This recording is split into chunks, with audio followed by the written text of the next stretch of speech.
Hello guys. Last video में जहाँ छोड़ा था वहीं पर आ जाइए। अब हमें यहाँ से मॉडर्नाइजेशन के कॉन्सेप्ट को समझना है, फिर संस्कृताइजेशन, देन डोमिनेंट कास्ट, इन सब कॉन्सेप्ट्स पर हम बात करेंगे। ठीक है। और मेजर तौर पे जो एंथ्रोपोलॉजिस्ट हैं इनके पीछे वो हैं एम.एन. श्रीनिवास, तो उनके बारे में हम बात करेंगे। ठीक है, चलिए स्टार्ट करते हैं। सबसे पहले नोट्स में आप ये देखिए कि मॉडर्नाइजेशन कहाँ पे लिखा हुआ है। ठीक है, जहाँ हमने लास्ट में छोड़ा था ना, criticism of little tradition and great tradition, उसी के बात है मॉडर्नाइजेशन। ठीक है, तो इसमें जो सबसे बड़ा नाम हम पढ़ते हैं वो प्रोफेसर उमा कल्पगम का पढ़ते हैं। ठीक है, तो इन्होंने कुछ काम किया है उसके बारे में लिखा हुआ है। पहले मैं रीडिंग मारता हूँ फिर मैं बताता हूँ। Professor Uma Kalpagam in a study of road side temples. अब देखो रोड साइड टेम्पल्स क्या होते हैं। मैं कल बता रहा था आपको कि सड़कों के किनारे कुछ टेम्पल्स बना दिए जाते हैं। ठीक है, ताकि जो गांव के लोग हैं, ठीक है, या फिर जो छोटी सोसाइटीज़ के लोग हैं, ठीक है, उनके जो देवता हैं, किसी सोसाइटी के देवता हैं, देवता कौन है, कल्चरल पैटर्न है उस सोसाइटी के या कल्चरल इनोवेशन है उस सोसाइटी की। ठीक है, तो उस देवता को मेन स्ट्रीम में लाने के लिए या फिर उस देवता के प्रति दूसरे समाज के लोगों को बताने के लिए that we have this god. ठीक है, तब क्या होता है, तो ये जो लोग हैं ये अपने गॉड को, ठीक है, रोड साइड टेम्पल्स में स्थापित कर देते हैं। ठीक है, बात समझ रही है। इस पर मैंने भी काफ़ी सोचा था। अब आप ये देखते होंगे यूपी गवर्नमेंट क्या कर रही है कि जितने भी रोड के किनारे टेम्पल्स हैं, मंदिर हैं, मज़ार हैं, जो भी हैं, उनको हटाने की कोशिश कर रही है, क्योंकि वो जो रोड पे के किनारे जो टेम्पल्स बने हुए हैं they are basically violating the ये एनक्रोचमेंट वाला इशू है, उसमें लैंड एनक्रोचमेंट वाला इशू है। ठीक है, देखो दो तरह की इसमें इश्यूज हैं। सबसे पहला जो मैंने आपको बताया सोशियोलॉजिकल बेसिस पे कि गॉड को रिप्रेजेंटेशन देना। ठीक है, रोड साइड टेम्पल पे अगर आप जो है अपने गॉड को लेके आ जाएंगे, ठीक है, तो आपकी सोसाइटी में उस गॉड की जो अहमियत है आपकी सोसाइटी के लिए भी और दूसरी सोसाइटी के लिए भी वो बढ़ जाएगी। जैसे सपोज करो सड़क किनारे आप देखते हैं कि लोकल गॉड का कोई टेम्पल है, जैसे चामुंडा देवी का टेम्पल है, ठीक है, गिरजा देवी के टेम्पल्स हैं, इस तरह के खूब सारे गॉड्स हैं, लोकल गॉड्स हैं। ठीक है, जब इस तरीके का होगा तब काफ़ी ज़्यादा टेंडेंसी होगी कि वो जो गॉड्स हैं किसी छोटी सोसाइटी के वो मेन स्ट्रीम में आ जाएं और या फिर वो ग्रेट ट्रेडिशन का पार्ट बन जाएं। ठीक है, ये सोच है। ठीक है, इसमें दो चीज़ें मुझे दिखती हैं। एक तो ये वाली चीज़ मैंने आपको बताई, दूसरी चीज़ मुझे ये भी दिखती है कि जैसे सपोज करो रोड के किनारे की ज़मीन जो है वो प्रशासन की है, एडमिनिस्ट्रेशन की है, या रोड की है, या फिर रेलवे लाइन की है। जैसे रेलवे लाइन के पड़ोस में जो जगह खाली होती है। ठीक है, अब कई बार क्या होता है कि कई सारी इलीगल एनक्रोचमेंट आ जाती हैं।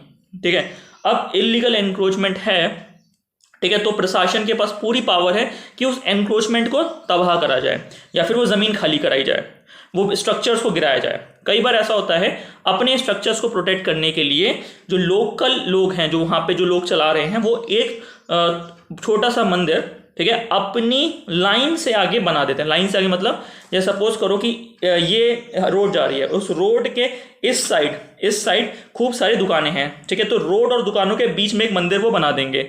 इससे क्या होगा, प्रशासन जो है वो उस मंदिर को नहीं तोड़ पाएगा, क्योंकि मंदिर तोड़ोगे तो फिर लॉ एंड ऑर्डर की सिचुएशन क्रिएट हो सकती है, लोगों की रिलीजियस फीलिंग्स आहत हो सकती हैं। ठीक है, तो कई बार ये देखा गया, ऐसा हमेशा नहीं होता है। ठीक है, तो ये एज अ टेंडेंसी लोग यूज़ कर रहे थे। ठीक है, और एक टेंडेंसी मैंने आपको बताया कि अपने गॉड को ग्रेट ट्रेडिशन में जगह दिलवाने की कोशिश।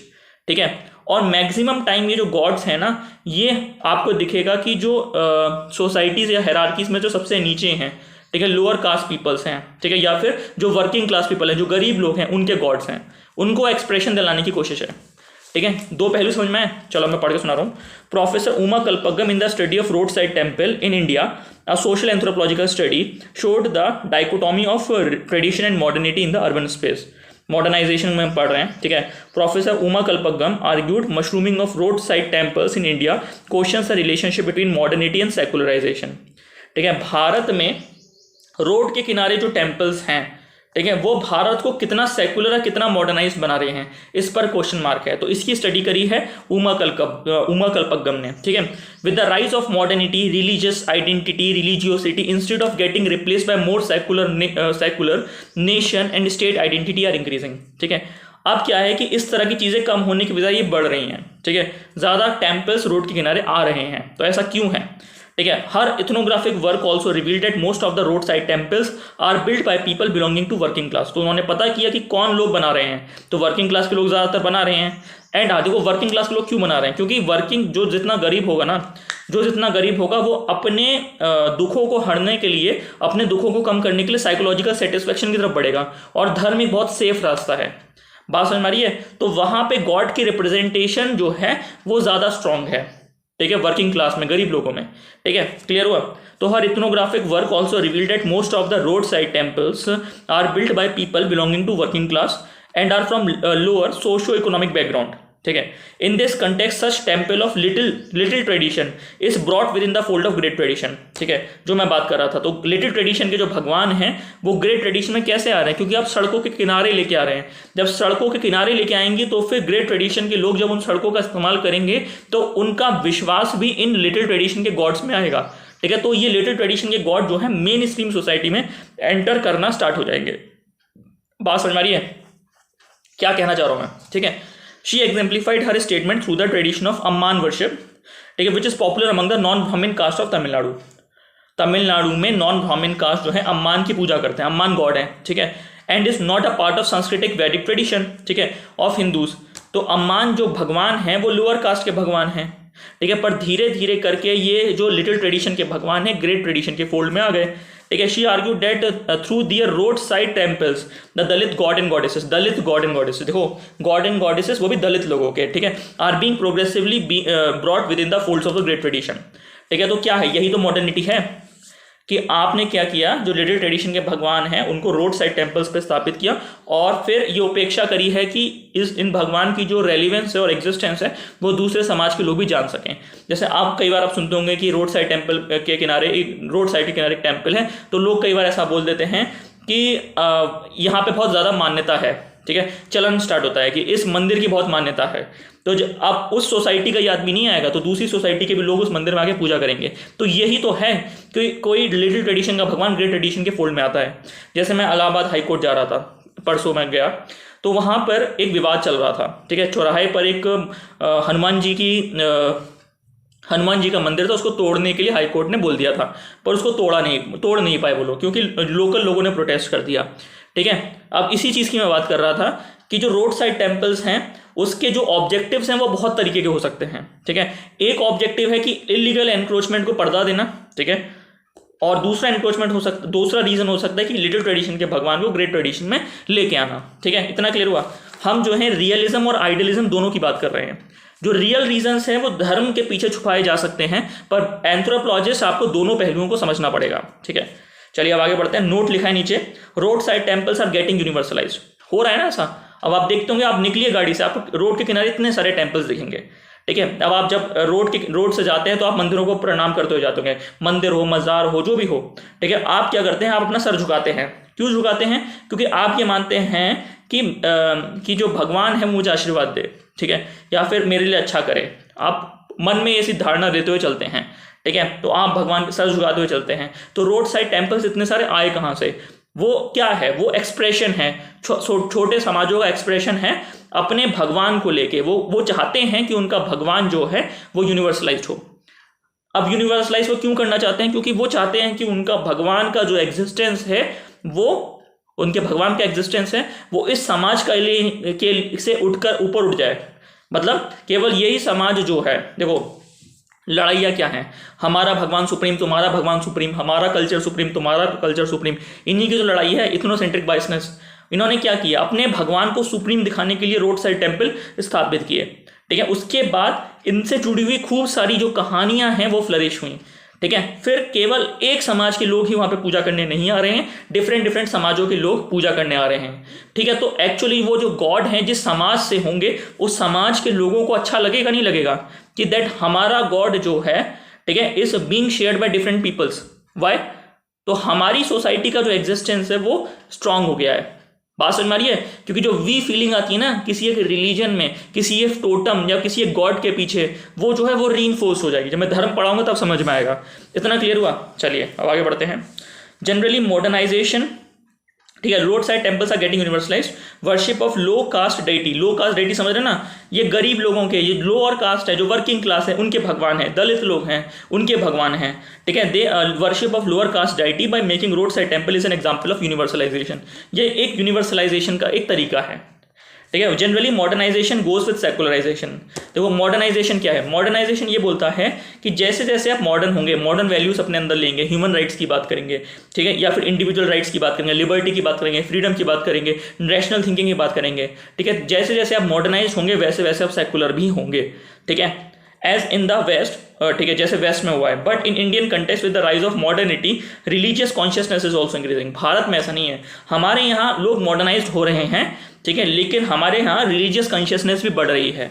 जैसे अभी हम बात कर रहे हैं, इतना मॉडर्नाइज हैं हम लोग, लेकिन फिर भी हम धर्म के एग्जिस्टेंस पे बात कर रहे हैं। हम जानते हैं कि समाज के लिए धर्म की क्या आवश्यकता है, क्योंकि इंडिया जो है एक मल्टीलिंग्विस्टिक सोसाइटल नेशन है। हमारे इंडिया में आज भी खूब सारे समाज हैं और उन समाज को जोड़ के रखने वाले उनके भगवान हैं। अगर हम एक सिरे से सारे भगवान को के एग्जिस्टेंस को चैलेंज कर देंगे तो वो जो समाज हैं इतने सारे, उनका एग्जिस्टेंस जो है खतरे में आ जाएगा, ठीक है। तब हमारा देश बिखर सकता है, ठीक है, बात समझ में आ रही है।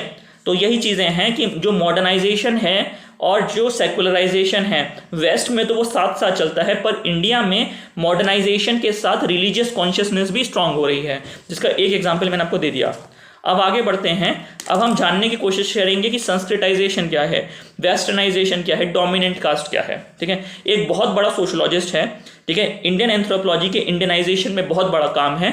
वो सोशोलॉजिस्ट इतना बड़ा है कि उसको हम एंथ्रोपोलॉजिस्ट भी बोलते हैं, ठीक है, क्योंकि उसके दिए हुए कॉन्सेप्ट्स का इस्तेमाल के ना ही केवल सोशोलॉजी में हुआ, एंथ्रोपोलॉजी में भी हुआ, ठीक है। इतना समझ में आ रहा है। मेरे से एक इंटरव्यू में क्वेश्चन पूछा गया था कि जो एम.एन. श्रीनिवास है उनको आप सोशोलॉजिस्ट बोलेंगे, एंथ्रोपोलॉजिस्ट बोलेंगे, ठीक है, बात समझ में आ रही है। तो फिर मैंने ये गौर करने की कोशिश करी थी कि जो क्वेश्चन पूछ रहा है वो कौन है, ठीक है। मेरे यहाँ इंटरव्यू बोर्ड में जो क्वेश्चन पूछ रहा था उसने अपना पहले इंट्रोडक्शन दे दिया था कि वो जो है वो एक सोशोलॉजी का प्रोफेसर है, ठीक है। तो फिर मेरा जो झुकाव था आंसर का, बीइंग एन एंथ्रोपोलॉजिस्ट, मैंने एम.एन. श्रीनिवास को सोशोलॉजी के डोमेन में रखा, ठीक है। और फिर मैंने इस तरीके से जस्टिफाई किया कि जो एम.एन. श्रीनिवास हैं, ठीक है, उनका जो काम है वो भले ही सोशोलॉजिकल डोमेन में हो, पर उनकी जो चीज़ें हैं जो उन्होंने इन्वेंट की है, वो डोमिनेंट कास्ट, वो वेस्टर्नाइजेशन, वो ब्राह्मणाइजेशन, वो संस्कृताइजेशन, वो फील्ड व्यू, वो बुक व्यू, वो सोशोलॉजिकल डोमेन में उन्होंने रिसर्च ज़रूर की हैं, लेकिन उनका ये इन्वेंशन जो है इंडियन एंथ्रोपोलॉजिकल रिसर्च में यूजफुल हुई हैं। तो उनका योगदान रहा है एंथ्रोपोलॉजी में, बीइंग एन सोशोलॉजिस्ट, ठीक है। तो इस तरीके से जस्टिफाई किया, ठीक है। अब मैं आगे बताऊंगा एम.एन. श्रीनिवास की जो सारी कहानियां हैं और जो कॉन्सेप्ट्स उन्होंने दिया है, ठीक है। पहले इन बेसिक अंडरस्टैंडिंग्स में डेवलप करते हैं, फिर हम आगे बढ़ेंगे, ठीक है। चलिए, क्वेश्चन क्या पूछा जाता है इसमें, सबसे पहले लिखा हुआ है how do Sanskritization westernization explain the socio cultural change. फिर और क्या क्वेश्चन बनते हैं, how does the process of Sanskritization westernization explain the socio cultural change in Indian society, या फिर आप ये एक्सप्लेन करो कि Sanskritization is a mode of social change, ठीक है। संस्कृताइजेशन है क्या पहले ये जानते हैं, फिर आगे आगे हम इन चीज़ों को खोलेंगे, ठीक है। एम.एन. श्रीनिवास ने प्रोपाउंड किया था संस्कृताइजेशन, ठीक है। संस्कृताइजेशन है क्या, देखो हम इक्वेलिटी की बात करते हैं। इक्वेलिटी क्या है, इक्वेलिटी ये है कि भारत का हर एक नागरिक बराबर है, भारत का हर एक इंसान बराबर है, चाहे वो मर्द हो, चाहे वो औरत हो, चाहे वो शेड्यूल्ड कास्ट हो, चाहे वो ब्राह्मण हो, कोई भी हो, हम इक्वेलिटी में ये भावना रखते हैं। लेकिन भारत की जो रियलिटी है वो इससे कई कोसों दूर है।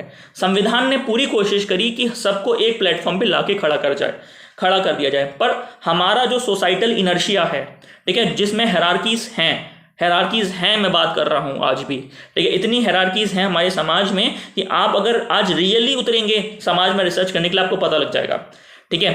जो हेरारकीज हैं, ब्राह्मण हैं, क्षत्रिय हैं, वैश्य हैं, शूद्र हैं, ठीक है, ये इतने बटे हुए हैं, ठीक है। इनके अंदर भी इतनी जातियां हैं कि इनकी इंटरमिक्सिंग पॉसिबल नहीं है, या बहुत मुश्किल से हो पा रहा है, ठीक है। अब आप देख रहे होंगे ना कि कितना मुश्किल है इंटरकास्ट मैरिज करना भारत जैसे समाज में, जहां पर लोग आफ्टर गेटिंग मॉडर्न एजुकेशन, ठीक है, वो लोग अपनी कास्ट में शादी करना पसंद करते हैं। तभी तो हम बात कर रहे हैं कि मॉडर्नाइजेशन के बाद भी इस तरह की वैल्यूज हैं लोगों में भारत में। तो हमको इस भारत के समाज को समझने की आवश्यकता है, तभी हम जो है एक बेटर पॉलिसी मेकर बन पाएंगे, एक बेटर एडमिनिस्ट्रेटर बन पाएंगे, इंडियन एंथ्रोपोलॉजी जो है वो चीख चीख के यही बोलता है कि किस तरीके से आप जो है इन एंथ्रोपोलॉजिकल कॉन्सेप्ट्स की मदद से समाज को समझेंगे। एक बार आप समाज को समझ लेंगे तो फिर उस समाज की इश्यूज को डील करने के लिए बेटर तरीके से पॉलिसी मेकिंग कर पाएंगे। आपको ये नॉलेज होगी कि कोई पॉलिसी या फिर कोई सरकार की स्कीम जो है वो ग्राउंड पे सक्सेसफुल होगी या नहीं होगी, क्योंकि आपके पास लोगों के दिमाग की साइकोलॉजी होगी कि जो समाज के लोग हैं वो समाज के लिए कैसे सोचते हैं। जब ये थॉट आएगा तब आप एक सही डायरेक्शन में सोचेंगे। ठीक, अब क्या है, अब हर कोई समाज, हिंदू समाज की बात कर रहा हूँ, हिंदू समाज में कितने भी समाज होंगे, चाहे वो शेड्यूल्ड कास्ट का समाज हो, चाहे वो शेड्यूल्ड ट्राइब को छोड़िए अभी, ठीक है, चाहे वो वैश्य समाज हो, चाहे वो ब्राह्मण समाज हो, चाहे वो क्षत्रिय समाज हो, ठीक है, वो अपनी आइडेंटिटी को रीइंफोर्स करना चाहेंगे बशर्ते वो एक इक्वल प्लेटफॉर्म की खोज कर रहे हो। इसका क्या मतलब है, देखो, जो लोअर कास्ट है वो कभी ये नहीं चाहेगी कि उसको लोग तुच्छ नज़र से देखें, और ब्राह्मण्स कभी ये नहीं चाहेंगे कि जो लोअर कास्ट है वो उसके साथ लेवल पे आ सके। इसको देखो इस तरह समझना, गलत मत लेना, ठीक है। मैं आपकी बात नहीं कर रहा हूँ, मैं बात कर रहा हूँ विलेज स्टडीज़ की। अगर आप यूपी ईस्ट या फिर बिहार जैसे गांव में जाएंगे जहाँ पे जाति प्रथा आज भी दिखती है, वहाँ आप ये देख पाएंगे कि जो ब्राह्मण कास्ट है, जो ब्राह्मण वर्ण है, उसमें जितनी जातियाँ हैं वो नहीं चाहती हैं कि जो लोअर कास्ट है वो उनके साथ बैठे मतलब उनकी बराबरी करे। बात समझ आ रही है। आप ये देखते होंगे कि जो क्षत्रिय हैं, क्षत्रिय जो हैं, जैसे क्षत्रिय मैरिजेस होती हैं उसमें जो दूल्हा है वो घोड़ी पे बैठ के जाता है, ये क्षत्रिय में सिंबॉलिक है, ठीक है। जो बारात है, जो घोड़ा है, ठीक है, वो सिंबॉलिक है, ठीक है, वो राजपूत का सिंबल है, ठीक है। अब क्या है, अगर कोई लोअर कास्ट का बंदा, ठीक है, अगर कोई लोअर कास्ट का बंदा उस घोड़े पर बैठकर अपनी बारात लेके जाता है, ठीक है, लोअर कास्ट दलित की मैं बात करता हूँ सीधे, तो फिर क्षत्रियों को अच्छा नहीं लगता। वो नहीं चाहते कि जो लोअर कास्ट का बंदा उनके साथ आके बैठे। समझ में आया क्या बोल रहा हूँ। आप ये केस उठा के देखिए, गूगल करिए, आपको पता लग जाएगा कि कितने सारे वॉयलेंस होते हैं। राजस्थान में जाइए, राजस्थान में आप सर्च करिए कि कितनी बारातें हैं दलित की जो प्रोटेस्ट के रजिस्टर करवाई हैं, ठीक है, कि आप जो है इस अपर कास्ट के मोहल्ले से अपनी बारात लेके नहीं जाएंगे, ठीक है। तो अब इस तरह की दिक्कतें हैं, ठीक है। तो लोअर कास्ट जो है वो अपने स्टेटस को उठाने के लिए कई बार क्या मेजॉरिटी ऑफ द टाइम कोशिश करता है कि जो अपर कास्ट जो है उनके फीचर्स, उनके कैरेक्टरिस्टिक्स को इमिटेट किया जाए। इमिटेट मतलब आप उनको ब्लाइंडली फॉलो करें। ब्लाइंडली फॉलो मतलब जो अपर कास्ट के लोग कर रहे हैं वो अगर हम करते हैं तो हम भी रिचुअली प्योर कहलाएंगे। अब वो किस तरीके से, अपने नाम के पीछे सरनेम बदल लेना, ये एक संस्कृताइजेशन का कॉन्सेप्ट है। क्षत्रिय या ब्राह्मण सरनेम लगा लेना, ठीक है। आप अपने गले में रुद्राक्ष की माला पहन लें, ठीक है, ये एक संस्कृताइजेशन का कॉन्सेप्ट है। बात समझ में आ रही है। तो अगर आप संस्कृत पढ़ें तो ये एक संस्कृताइजेशन का सिंबल है, ठीक है, यही चीज़ है, ठीक है। अब इस बात को ध्यान रखना, संस्कृताइजेशन में क्या होता है कि जिस कास्ट को इमिटेट किया जाता है वो होती है डोमिनेंट कास्ट। इस बात को पकड़ रखना, ठीक है। जो लोअर कास्ट है, जिस कास्ट को इमिटेट करेगा वो होगी डोमिनेंट कास्ट। अगर वो डोमिनेंट कास्ट ब्राह्मण्स है तो इस पूरे कॉन्सेप्ट को ब्राह्मणाइजेशन बोलेंगे, ठीक है। ये एक थोड़ा स्पेसिफिक टर्म है जो एम.एन. श्रीनिवास ने उन्होंने बोला था कि लोअर कास्ट जो है ब्राह्मण्स को इमिटेट करने की कोशिश करते हैं, तो इस कॉन्सेप्ट को ब्राह्मणाइजेशन कहते हैं। पर बाद में उन्हें रियलाइज हुआ कि हमेशा ऐसा नहीं है, कई बार ऐसा होता है कि जो लोअर कास्ट है वो डोमिनेंट कास्ट को इमिटेट करने की कोशिश करते हैं, जो उसे संस्कृताइजेशन बोलते हैं। अब आप मुझे ये बताइए कि डोमिनेंट कास्ट है तो है क्या। पहले मैं डोमिनेंट कास्ट समझाता हूँ अच्छे से, उसके बाद हम आगे बढ़ेंगे, ठीक है। जो डोमिनेंट कास्ट का जो कॉन्सेप्ट है, पेज पलट लीजिए, 2-3 पेज के आगे ये डोमिनेंट कास्ट, ठीक है। डोमिनेंट कास्ट का जो concept it was given by MN. Srinivas, क्योंकि संस्कृताइजेशन भी उन्हीं का कॉन्सेप्ट है, ठीक है। और ये काम उन्होंने किया था रामपुरा विलेज स्टडी में। रामपुरा एक फिक्शियस गांव है, ठीक है, फिक्शियस विलेज। उनकी जो केस स्टडी जो उन्होंने करी थी वो एक्चुअली में जल गई थी, ठीक है, या खो गई थी, कुछ ऐसा इंसिडेंट हुआ था। फिर उनके प्रोफेसर ने बोला था कि आप जो है अपने दिमाग में, ठीक है, वही चीज़ों को सेटअप करिए और कोई एक केस स्टडी करिए जो आप कर चुके हैं, ठीक है। बात समझ में आ रही है। तो एम.एन. श्रीनिवास ने फिक्शियस विलेज क्रिएट किया था रामपुरा, ठीक है। ऐसा कोई विलेज इंडिया में नहीं है। फिर वहाँ पे उन्होंने पूरा रिसर्च अपने दिमाग से करके उसको पेन डाउन किया, ठीक है। पर उनकी जो रियलिटीज़ हैं, जो ऑलरेडी उनका एक्सपीरियंस था विलेज स्टडीज़ का, वहीं से निकल के आया, ठीक है। आप सुनिए, a caste to be dominant caste must have following features. अब किसी भी कास्ट को डोमिनेंट कब बोलेंगे, जब उसके पास ये 3 चीज़ें होंगी, ठीक है। इसको रट लीजिए, अगर 3 में से एक भी नहीं लिखी तो नंबर नहीं मिलेगा। सबसे पहला higher caste status. Caste status बड़ा होना चाहिए, ऊंचा होना चाहिए, ठीक है। दूसरा, high land owning position in the rural area, जमीन पर पकड़ होनी चाहिए अपने एरिया में, अपने क्षेत्र में जमीन पर पकड़ होनी चाहिए। तीसरा, न्यूमेरिकल स्ट्रेंथ ज़्यादा होनी चाहिए, लार्जर पॉपुलेशन होनी चाहिए। तो कास्ट स्टेटस ऊंचा होना चाहिए, जमीन पर पकड़ होनी चाहिए और न्यूमेरिकल स्ट्रेंथ ज़्यादा होनी चाहिए। अब मैं कुछ डोमिनेंट कास्ट के नाम दे रहा हूँ, जैसे राजस्थान में और हरियाणा में जाट हैं, ठीक है, पटेल और पाटीदार हैं गुजरात में, ठीक है, मराठास हैं महाराष्ट्र में, रेड्डी हैं आंध्र प्रदेश में, ठीक है, लिंगायत हैं, बोकालीगार है कर्नाटका में, ब्राह्मण, यादव, राजपूत, भूमिहर, कुर्मी एक्सेट्रा हैं, ठीक है। They are example of dominant caste in the respective region. अब अपने क्षेत्र में कोई भी जाति डोमिनेंट कब होगी? जब उसका हायर कास्ट स्टेटस होगा। हायर मतलब कितना? रिस्पेक्टिव। जैसे सपोज करो क्षत्रिय रह रहे हैं, ठीक है, 90% अगर क्षत्रिय लोग रह रहे हैं और 10% जो हैं वो शूद्र रह रहे हैं, तो 90% जो है वो डोमिनेंट कास्ट है, उसका स्टेटस भी हाई है, उसकी जमीन पर पकड़ भी है, उसकी न्यूमेरिकल स्ट्रेंथ भी ज़्यादा है। बात समझ में आ रही है? जैसे हाथरस में कांड हुआ, हाथरस में हमने देखो 10-15 घर थे जो दलितों के थे, बाकी सारे राजपूतों के घर थे, तो Rajput was a dominant caste, तो राजपूत वहाँ पे डोमिनेंट कास्ट थी, ठीक है, जिसकी ज़मीन पर पकड़ थी, जिसके पास न्यूमेरिकल स्ट्रेंथ भी थी और जिसके पास हायरार्की में ऊंचा स्तर भी था, ठीक है, सोशल कास्ट स्टेटस भी ऊंचा था, ठीक है, तो वो डोमिनेंट कास्ट उसमें थी, ठीक है, Thakur. Before independence height of status was decisive basis of dominance, ठीक है, ठीक है। This is the reason lower caste people use Sanskritization for achieving the status of dominant caste, ठीक है। सबसे आज़ादी से पहले जो है ना वो डोमिनेंस कैसे आता था? आपकी जाति डिसाइड करती थी कि आप कितना डोमिनेंट है, ठीक है, इसीलिए जो है लोअर कास्ट कोशिश करते थे अपर कास्ट की तरह उठे बैठे खाए पिए। बात समझ में आ रही है? जैसे नॉनवेज ना खाना, ठीक है, तो ये ब्राह्मणाइजेशन हो सकता है, ठीक है, बात समझ में आ रही है? ठीक है, जैसे Satvana in ancient India became Brahmans, Satvana एक ट्राइब थी वो ब्राह्मण्स बने, ठीक है, थारू ट्राइब है तराई रीजन की, वो ठाकुर बने, ठीक है। अब इन्होंने क्या किया? इमिटेट करी। इमिटेट क्या? कुछ कैरेक्टरिस्टिक फीचर्स जो हैं अपर कास्ट के इमिटेट किए। जब ये इमिटेट करने के प्रोसेस को ही तो बोलते हैं संस्कृताइजेशन। इमिटेट कहाँ कर रहे हैं? डोमिनेंट कास्ट के कैरेक्टरिस्टिक्स में। इतना क्लियर हुआ? चलो, अब 1941 में क्या हुआ? थारू ने एजिटेट किया to enroll as upper caste. 1941 के सेंसस में Tharu agitate to enroll as upper caste, Thakur, ठीक है। After 1947 post independent phase high numerical strength of caste became the decisive basis of dominance. So now the tribal group or the lower caste are emphasizing on desensitization to bring unity among themselves. देखो पहले क्या था? पहले आज़ादी से पहले जो है ना सोशल स्टेटस कितना ऊंचा है वो रीज़न हुआ करता था। अब जो है आज़ादी के बाद सरकार ने जब बेनिफिट्स देने स्टार्ट किए, ठीक है, रिजर्वेशन के रूप में, तो लोग जो है वापस डिसंस्क्रिटाइजेशन की तरफ जा रहे हैं। अब जो है लोअर कास्ट स्टेटा जो है वो अपने आप को एसर्ट करने की कोशिश कर रहा है। इसीलिए देखो बहुजन समाज पार्टी जैसी ये लो कास्ट पीपल मतलब दलित लोगों की पार्टियां जो है, बामसेफ जैसी पार्टियां ऊपर उठी, ठीक है। क्यों उठ पाई ये पार्टियां? कि जब लोअर कास्ट के लोगों ने यूनिटी आई, ठीक है, उन्होंने बोला कि हम जो है अपने आप को ऑर्गेनाइज करेंगे और उसके बाद अपनी पॉलिटिकल डिमांड्स को समाज के सामने, देश के सामने, राष्ट्र के सामने रखेंगे। तो ये चीज़ थी। The same Tharu tribe. अब थारू ट्राइब जो है जिसने अपने आप को पहले जनरल स्टेटस में लेके आई, ठाकुर स्टेटस में लेके आई, ठीक है, जब उनको पता लगा कि यार ये तो गड़बड़ हो गई है, ठीक है, हम जो हैं हम पिछड़े हैं, लेकिन फिर भी हमने अपने आप को सेंसस में रजिस्टर करवा दिया किस रूप में? जो जनरल कैटेगरी है ठाकुर के रूप में, राजपूत के रूप में, ठीक है। हमको करना क्या होगा? देखो थारू वाली ट्राइब है ना, मैंने पढ़ाया है इसको, एक हिस्टोरिकल पार्टिकुलरिज्म में थारू की कहानी है, वहाँ सुनिए पूरी अच्छे से, ठीक है, वहाँ क्लियर हो जाएगी मैं क्या बात कर रहा हूँ। तो थारू ने जो है एफर्ट मारे टू एनरोल एज एसटी, ठीक है, and finally they were accorded as ST status. पहले उन्होंने अपने आप को एसटी से क्या करवाया? ठाकुर करवाया, फिर ठाकुर से इन्होंने एसटी करवाया, ठीक है। रीजन क्या है? आज़ादी से पहले, आज़ादी के बाद। आज़ादी से पहले कास्ट वॉज अ ग्रेटर, मतलब कास्ट में स्टेटस कैसे होगा वो मैटर कर रहा था। आज़ादी के बाद रिजर्वेशन चीज़ें आ गई, ठीक है, अपनी आइडेंटिटी को रीइंफोर्स करने की आवश्यकता स्टार्ट हुई, ठीक है। अब आज़ादी के बाद लड़ाई क्या है? लड़ाई ये है कि हम पिछड़े, हमसे ज़्यादा तुम पिछड़े थोड़ी हो, हम बहुत पिछड़े हैं। जितना ज़्यादा तुम अपने आप को पिछड़ा दिखा पाओगे उतना ही आपको सरकार बेनिफिट देने की कोशिश करेगी या रिजर्वेशन के लाभ आपको मिल पाएंगे। तो अब लड़ाई जो है जो उल्टे स्तर पे चल रही है। जो सोशल मोबिलिटी जो पहले ऊपर की तरफ थी अब पीछे की तरफ आ रही है। बात समझ में आ रही है?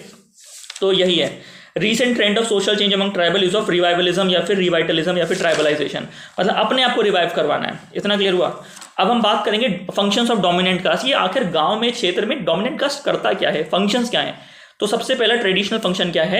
जो लीडर ऑफ डोमिनेंट कास्ट है वो डिस्प्यूट को सेटल करेगा विलेजेस में। अब ये बताओ, किसी ने बुलंदी मूवी देखी है? बुलंदी बताओ, बुलंदी मूवी देखी है? शायद रजनीकांत तो उसमें है, वो इस तरीके से अपना उड़ाता है ना कोई भी न्याय करने से पहले। तो बुलंदी में जो मूवी में वो जो हैं वो ठाकुर साहब हैं, ठीक है। तो ठाकुर साहब न्याय करते हैं गांव में, ठीक है। उनकी पंचायत लगती है, चेयर बिठाते हैं, ठीक है। जाते हैं ना अपने घोड़े पे वो अनिल कपूर लेके उन्हें, ठीक है। उसके बाद कोई गांव के केसेस उनको डिस्प्यूट को सेटल करते हैं, ठीक है। बात समझ में आ रही है। तो वो डोमिनेंट कास्ट का काम है, ठीक है। अब जो है आज़ादी के बाद जब पंचायती राज सिस्टम भारत में आ गया है तो डोमिनेंट कास्ट अपना रोल जो है इंपॉर्टेंट तरीके से पंचायती राज में भी रोल अदा कर रहे हैं। डेवलपमेंट काम गांव में लाने की कोशिश हो रही है, ठीक है। अब जैसे कि पंचायती राज के इलेक्शन है गांव में, तो डोमिनेंट कास्ट चूंकि वो मेजोरिटी में है, हाई कास्ट स्टेटस है, ठीक है, तो न्यूमेरिकल स्ट्रेंथ पे पकड़ है, ठीक है, न्यूमेरिकल स्ट्रेंथ पे पकड़ है, ठीक है। ज़मीन पर पकड़ भी है, पैसा भी है इलेक्शन में खर्च करने के लिए। तो डोमिनेंट कास्ट के लोग जो हैं आराम से प्रधान बन सकते हैं, क्योंकि सरकार रिजर्वेशन पॉलिसी लेके आई है, ठीक है। तो भले ही 90% लोग डोमिनेंट कास्ट के हों, 10% लोग जो हैं लोअर कास्ट से हों, अगर सीट लोअर कास्ट के मेंबर की आ गई, ठीक है, तो डोमिनेंट कास्ट हमेशा से कोशिश करेगी कि जो है सूडो कैंडिडेट बिठाया जाए, लोअर कास्ट का मेंबर बिठाया तो जाए बट वो हमारी सुने, डोमिनेंट कास्ट की सुने, ठीक है। तो भले इलेक्ट वो हो लेकिन काम डोमिनेंट कास्ट के लोग कर रहे हैं गांव में डेवलपमेंट रिलेटेड, ठीक है। तो ये सब चीज़ें हैं। तो सबसे पहला काम मैं बताऊंगा ट्रेडिशनल फंक्शन में लीडर ऑफ डोमिनेंट कास्ट। मैं देखो याद रखना कि डोमिनेंट कास्ट जो है एक पूरा वर्ग है, सेक्शन है। उस डोमिनेंट कास्ट में कुछ डोमिनेंट इंडिविजुअल्स होंगे, जैसे भिखरू कांड में आपने देखा होगा किसको, Vikas Dubey was a dominant individual, ठीक है। तभी तो पूरे गाँव में उसकी चल रही थी, ठीक है। दुबे जो जाति है, दुबे उस गाँव में वो डोमिनेंट कास्ट थी, ठीक है। अब विकास दुबे वो एक डोमिनेंट इंडिविजुअल था, ठीक है। तो ट्रेडिशनल फंक्शन में आप पढ़ेंगे कि लीडर ऑफ डोमिनेंट कास्ट को settle the dispute in the village. गांव में कोई भी लड़े, ठीक है, तो डिस्प्यूट को सेटल करने की जिम्मेदारी होगी डोमिनेंट कास्ट। तो डोमिनेंट कास्ट का लीडर तो गांव के लोकल न्यायाधीश हैं, ठीक है। तो जो डिस्प्यूट सेटलमेंट मैकेनिज्म है गाँव में ये चला रहे हैं, ठीक है। बात समझ रही है। तो गाँव किस तरह से ऑटोनोमस है, आप समझ पा रहे हैं। तो गाँव की ये पंचायत है छोटे लेवल पर, न्याय पंचायत, ठीक है। अब आगे बढ़ते हैं। As a model of Sanskritization का मॉडल किस तरीके से है। अब डोमिनेंट कास्ट जो है अपने आप को इस तरह से प्रेजेंट करेगी कि हम रोल मॉडल हैं, ठीक है। तो जो लोअर कास्ट है वो हमेशा से चाहेगा कि हम भी जो है डोमिनेंट कास्ट के लोगों की तरह इमिटेट करें, ठीक है, ताकि हम लोगों को भी गांव में बराबरी मिले, ठीक है। वो कभी ये नहीं चाहेगा कि हमको जो है जो लोअर कास्ट के लोग हैं कि हमको नीचे नज़रों से देखा जाए, ठीक है। बात समझ में आ रही है। मांझी मूवी देखिए, मांझी, ठीक है। मांझी आधी से ज़्यादा चीज़ें तो यह मूवियाँ सिखा देती हैं। अब मांझी पता नहीं क्या नाम है मूवी का, जिसमें वो पहाड़ तोड़ देते हैं, ठीक है, नवाजुद्दीन सिद्दीकी। अब जब वो शहर से लौटते हैं तो वो चश्मा पहनते हैं और फिर लोगों से गले मिलते हैं, तो वो लोग कंफ्यूज हो जाते हैं, जो गांव में जो बड़े होते हैं, हाई कास्ट लोग होते हैं, ठीक है। तो नवाजुद्दीन सिद्दीकी जब गले मिलते हैं उनसे, ठीक है, कहते हैं अब देश आज़ाद हो गया, सब बराबर हैं, तब वो उसको उल्टा चाटा पीटा मारते हैं और फिर उसको लात घूसों से मारते हैं, ठीक है। उसको बताते हैं कि उसको मुंह पे थूकते भी हैं, उसको बताते हैं कि अच्छे कपड़े और अच्छे बोलने से तुम हमारे बराबर थोड़ी हो जाओगे, ठीक है। भले भारत का संविधान आपको आज इक्वलिटी दे देता है, पर इक्वलिटी थोड़ी ना आ गई है, ठीक है। रियलिटी और आइडियलिज्म में काफ़ी फ़र्क है, ठीक है। बात समझ में आ रही है। जो गाँव में आप दिखेंगे वो आपको फील्ड व्यू दिखेगा, जो संविधान आपको दिखा रहे हैं वो बुक व्यू है। हमको काम क्या करना है, बुक में काम नहीं करना है, हमको फील्ड में काम करना है। तो फील्ड की रियलिटीज़ हमें पता होनी चाहिए। अभी जो पैरामीटर 0 से 1 के बीच में है, हमारा जो बीच में कहीं है, आधे और 1 के बीच में, मतलब 75% चीज़ें ऐसी हैं जो समाप्त हो चुकी हैं, 25% चीज़ें ऐसी हैं आज भी जो हैं जाति प्रथा के अंदर चढ़ी हुई हैं। बात समझ रही है। संविधान ने बहुत अच्छी कोशिश करी है कि चीज़ें जो हैं वो सेटल कर दी जाएँ, ठीक है। एक रोल मॉडल सामने समाज के रखा हुआ है, पर अभी भी बहुत काम करना है हमें, ठीक है। इतना क्लियर हुआ। तो as a model of Sanskritization the dominant caste in respected area serve as a model of Sanskritization for the lower caste, ठीक है। तो सबसे पहला क्या है, डिस्प्यूट सेटल मैकेनिज्म में अपने आप को रोल मॉडल की तरह पेश कर रहे हैं, ठीक है। डिस्प्यूट सेटलमेंट मैकेनिज्म करवा रहे हैं डोमिनेंट कास्ट के लोग। दूसरा क्या है, as a model of Sanskritization है डोमिनेंट कास्ट के लोग। तीसरा देखो, रेगुलेशन ऑफ जजमानी सिस्टम। अब जजमानी सिस्टम एक पूरा एक मैकेनिज्म है, उसको रेगुलेट कौन करेगा, उसको ये डोमिनेंट इंडिविजुअल या फिर डोमिनेंट कास्ट के लोग करेंगे, ठीक है। तो लीडर ऑफ डोमिनेंट कास्ट जो है रेगुलेट करता है जजमानी सिस्टम को। गांव में जजमानी सिस्टम कौन क्या काम करेगा, डिवीजन ऑफ लेबर, ठीक है। डिवीजन ऑफ लेबर और फिर प्रॉपर रेसिप्रोकेशन हो, ठीक है, ये जजमानी सिस्टम का कार्य है। इसको रेगुलेट करेगा कौन, leader of the dominant cast. तो आप देख रहे हैं कि किस तरीके से एक लीडरशिप डेवलप हो रही है गांव लेवल में, ठीक है। मॉडर्न फंक्शन क्या है, मॉडर्न फंक्शन आज का जो फंक्शन है डोमिनेंट कास्ट का, are all the function that has been vested in the panchayati Raj institution. जो गांव का प्रधान है, वो गांव का सचिव है, ठीक है, ब्लॉक डेवलपमेंट ऑफिसर है, क्षेत्र पंचायत है, न्याय पंचायत है, जिला पंचायत है। अब ये सिस्टम में डोमिनेंट कास्ट का रोल आपको ज़्यादा क्यों दिख रहा है, जिला पंचायत सदस्य में डोमिनेंट कास्ट के लोग हैं, ठीक है, इसमें बीडीसी के मेंबर हैं डोमिनेंट कास्ट के लोग। क्यों? क्योंकि उनके पास न्यूमेरिकल स्ट्रेंथ है, ठीक है, उनके पास ज़मीनें हैं, ठीक है, ज़मीनों के पास होल्ड है। गवर्नमेंट ने कोशिश करी है कि सोशल रिफॉर्म्स लाए जाएं, लेकिन उसके बाद भी जो है ना वो जो सोशल रिफॉर्म्स है वो स्क्यूड रहे हैं कई जगह पे, ठीक है। तो मॉडर्न फंक्शन में पंचायती राज का भी काम कर रहे हैं डोमिनेंट कास्ट। डोमिनेंट कास्ट समझ पा रहे हैं मैं क्या कह रहा हूँ, ठीक है। और क्या क्या काम है, जैसे कि गांव में सड़क बनवा रहे हैं, ठीक है, हेल्थ का काम करवा रहे हैं, एजुकेशन का काम करवा रहे हैं, गवर्नमेंट पीडीएस जो गांव में किस तरह से अनाज बिके बटे वो देख रहे हैं, ठीक है, बात समझ रही है। तो फिर अब जो है जैसे गांव में रेवेन्यू ऑफिसर्स जाते हैं तो डोमिनेंट कास्ट के लोग जो हैं वो मदद करते हैं उनकी कि किस तरीके से गाँव में मैपिंग करी जाए। तो इन्हीं लोगों की चल रही है, ठीक है, कौन सा खेत किसका है, ठीक है, क्या विवाद हुआ, ये सब चीज़ें चल रही हैं, ठीक है। तो डोमिनेंट कास्ट का कॉन्सेप्ट समझ में आ रहा है। इन PRI the elected member of dominant cast discharge all the functions of Panchayati Raj institutions, ठीक है। अब हाल ही के सालों में various state governments have given reservation देना स्टार्ट किया, क्योंकि हर बार क्या हो रहा था कि डोमिनेंट कास्ट जो गाँव में हैं वो उनकी न्यूमेरिकल स्ट्रेंथ ज़्यादा है, ठीक है। अगर उनकी न्यूमेरिकल स्ट्रेंथ ज़्यादा है तो उन्हीं का आदमी बार बार चयनित होगा। तो आप ये देखेंगे कि जो 10%, 15%, 20%, 25% लोग हैं वो कभी चयनित नहीं हो सकते, या फिर उनके वर्ग का आदमी कभी जीत नहीं सकता। अगर किसी गांव में 15% शेड्यूल्ड कास्ट के लोग रह रहे हैं, ठीक है, तो उनका मेंबर कभी भी गांव का प्रधान नहीं बन सकता, ना ही वो बीडीसी में इलेक्ट होगा, ना ही वो अपना डीपीसी में इलेक्ट होगा, मतलब डिस्ट्रिक्ट पंचायत में इलेक्ट होगा, ठीक है। तो अब इसको जो है रिप्रेजेंट करने के लिए ना ही महिला कभी रिप्रेजेंट हो पाएगी, क्योंकि कास्ट के साथ साथ एक और हायरार्की है हमारे यहाँ पे इंडिया में, वो है मैन वर्सेस वुमन, पैट्रियार्की, ठीक है। पहले तो जाति के नाम पे बटे हुए हैं, फिर जेंडर के नाम पे बटे हुए हैं। तो सरकार ने क्या किया, इन जाति और जेंडर के नॉर्म्स को तोड़ने के लिए रिजर्वेशन देने स्टार्ट किया, ठीक है। अब क्या हुआ, रिसेंट ईयर्स में काफ़ी स्टेट गवर्नमेंट्स ने रिजर्वेशन दिए, जैसे 33% महिलाओं को रिजर्वेशन दिया, कुछ स्टेट से तो 50% रिजर्वेशन दिया, ठीक है। वीकर सेक्शंस इन पंचायती राज को रिजर्वेशन दिया to make it more representative, ठीक है। अब मैं क्यों बोल रहा हूँ स्टेट गवर्नमेंट्स, क्योंकि आर्टिकल 243 संविधान का बोलता है कि जो पंचायती राज का मैकेनिज्म है, जो 29 फंक्शन है ना, सपोज हाँ 29 फंक्शंस हैं, वो कार्य जो है वो स्टेट गवर्नमेंट के थ्रू होगा, ठीक है। तो स्टेट गवर्नमेंट के पास डिस्क्रिशन है वो किस तरीके से ये कार्य जो है पंचायती राज के मैकेनिज्म को अपनी स्टेट में लागू करवाएगी, ठीक है। पर बेसिक मिनिमम जो है वो संविधान ने 243 आर्टिकल में लिख दिया, ठीक है। अब इन रिसेंट ईयर्स काफ़ी सारी state governments have given representation to woman weaker sections in panchayati raj to make it more representative. However practically these dominant caste members dominate in place of elected members. कोई भी जाति का बंदा जो है या फिर महिला भी ना इलेक्ट हो जाए, लेकिन जो डोमिनेंस है वो कहाँ से आ रही है, वो डोमिनेट इन्हीं के से आ रही है, ठीक है। अब देखो सपोज करो कोई लोअर कास्ट का बंदा है, वो चाहता है इलेक्शन लड़ना, तो वो उसको जाना तो डोमिनेंट कास्ट के लीडर के सामने ही हाथ फैलाने पड़ेंगे, क्योंकि वोट कहाँ से आने वाला है, वहीं से तो आने वाला है। जो डोमिनेंट कास्ट जो है किसी गांव में क्षेत्र में 80%, 75%, वो एक न्यूमेरिकल स्ट्रेंथ है। जब तक आप उनके आगे सर नहीं झुकाओगे तब तक आप गांव के प्रधान नहीं बन सकते हो। और एक बार अगर आप गांव के प्रधान बन गए तब आपको उनके सारे काम करने पड़ेंगे डोमिनेंट कास्ट के, तो आपका डिस्क्रिशन खत्म हो जाएगा। तो आप एक सूडो लीडर की तरह काम करेंगे, सूडो लीडर्स। आप लीडर तो हैं पर एक्चुअल पावर डोमिनेंट कास्ट के लीडर के पास है, ठीक है। बात समझ में आ रही है। तो ये दिक्कत है, ये ग्राउंड रियलिटी है जो आपको वाकिफ होनी चाहिए, क्योंकि प्रशासन में आप जाने वाले हैं। जब आप प्रशासन में जाएंगे तो आपको नहीं पता होगा कि भाई कौन डोमिनेंट कास्ट है, कौन जो है शेड्यूल्ड कास्ट है, कौन शेड्यूल्ड ट्राइब है। आप तो सोचेंगे ये कि भाई ये जो है ये गांव का प्रधान है, पर एक्चुअल पावर इसके हाथ में क्यों नहीं है।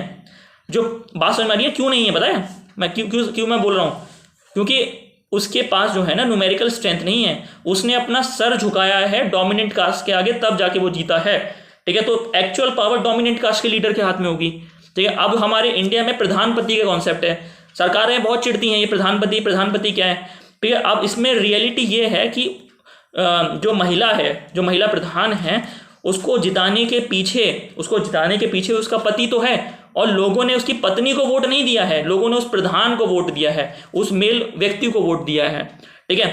बात समझ में आ रही है। तो महिला एक तरह के सूडो इलेक्टेड लीडर हो गई है वहां पे, ठीक है। तो इस चीज को समझना है। अगर वो महिला जाएगी उसको वोट क्यों नहीं मिलेगा, क्योंकि पैट्रियार्की है। इसको समझ रहे हैं, यही चीज समझनी है, ठीक है। गांव में प्रधानपति का जो कॉन्सेप्ट है आप चिढ़िए मत, आप उसकी रियलिटी को समझिए। अगर इसको दूर करना है तो आपको क्या करना है, आपको इन सोशल इवल्स पर वर्क करना है। सोशल इविल क्या दिख रहा है आपको, जाति प्रथा दिख रही है। जाति प्रथा में सोशल इविल क्या है, हायरार्कीज हैं, ठीक है। आपको इन हायरार्कीज को तोड़ना है। दूसरा क्या है, पेट्रियार्की है, इस पेट्रियार्की के नोशन को तोड़ना है, ठीक है। तो इस चीज़ के बारे में हम बात करेंगे। क्लियर हुआ इतना? तो ये हमारा यहाँ तक हो गया, ठीक है।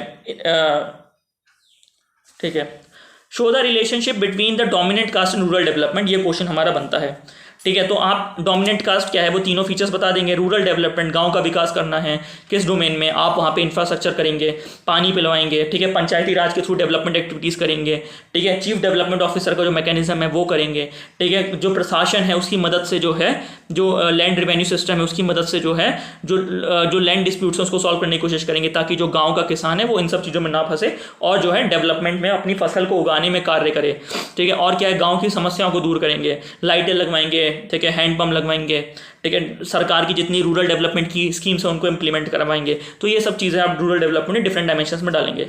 अब हम रिलेशनशिप की बात कर रहे हैं, डोमिनेंट कास्ट और रूरल डेवलपमेंट में रिलेशन क्या, आप खुद सोचो, आप बता दोगे। डोमिनेंट कास्ट जो है अपनी न्यूमेरिकल स्ट्रेंथ की वजह से वो जो है किसी भी गांव की पॉलिटिक्स को या फिर किसी भी गांव की डेमोग्राफी को कंट्रोल कर रहा है, तो उसके पास पॉलिटिकल पावर है, उसके पास अथॉरिटी है, ठीक है, बात समझ हमारी है। तब वो रूरल डेवलपमेंट को भी एक डायरेक्शन में मोड़ सकता है। अब सुनिए, dominant caste have land, land किसके पास है, डोमिनेंट कास्ट का, which is an important input for rural development, कोई दिक्कत नहीं। नॉन डोमिनेंट कास्ट के जो मेंबर्स हैं वो लेबरर्स हैं, ठीक है, लोअर कास्ट हैं, और they are generally exploited by dominant caste. आपने देखा होगा ना हाथरस में क्या हुआ, डोमिनेंट कास्ट के लोगों ने ही तो एक्सप्लॉइट किया। ऐसा हमेशा नहीं होगा, लेकिन आपको कुछ चीज़ें विजिबल दिखेंगी, कास्ट डिस्क्रिमिनेशन जो हो रहा है ना आपको दिखेगा, ठीक है। अब हमेशा से याद रखना, दो तरह की मैरिज होती हैं, अनुलोम और प्रतिलोम। अनुलोम में क्या होता है, हायर कास्ट का लड़का लोअर कास्ट की लड़की से शादी करता है, और प्रतिलोम में क्या होता है, हायर कास्ट की लड़की लोअर कास्ट के लड़के से शादी करती है। अनुलोम तो हमारे हिंदू समाज में कई बार अलाउड हो जाता है, पर सबसे बड़ी दिक्कत आती है प्रतिलोम में। तो आप अगर देखेंगे जो खप पंचायत हैं, ठीक है, आप सबसे ज़्यादा जो भी डेथ होती हैं यंग लोगों की, बच्चों की, ठीक है, उसमें प्रतिलोम मैरिज इन्वॉल्व होती हैं, जहाँ पे लड़की हायर कास्ट की होती है और लड़का जो है लोअर कास्ट का होता है।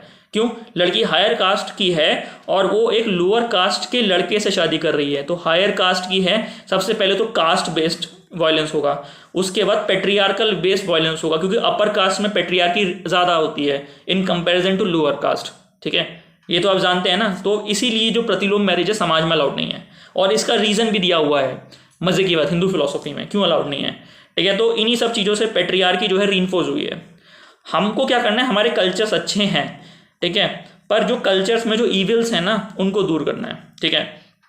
बात हमारी, हमने कल्चर्स क्यों बनाए, समाज की सुविधा के लिए, कि समाज के लोग जो हैं वो सोशली सेटिस्फाइड रहें अपने कल्चर्स के साथ, ठीक है। हमने क्या किया, हमने इन कल्चर्स के जरिए अपने आज के एग्जिस्टेंस को इतना ज़्यादा रेलिवेंट बनाया कि उसके चलते कई लोगों के ह्यूमन राइट्स वॉयलेट हुए, ठीक है। अब इन सब चीज़ों से हमें इनको रोकना है, क्योंकि आप एक प्रशासन का पार्ट बनेंगे तो एंथ्रोपोलॉजिकल नॉलेज जो है आपको हेल्प करेगी कि किस डायरेक्शन में आपको पॉलिसी मेकिंग और पॉलिसी इंप्लीमेंटेशन करना होगा, ताकि ये सब चीज़ें जो हैं कम हो।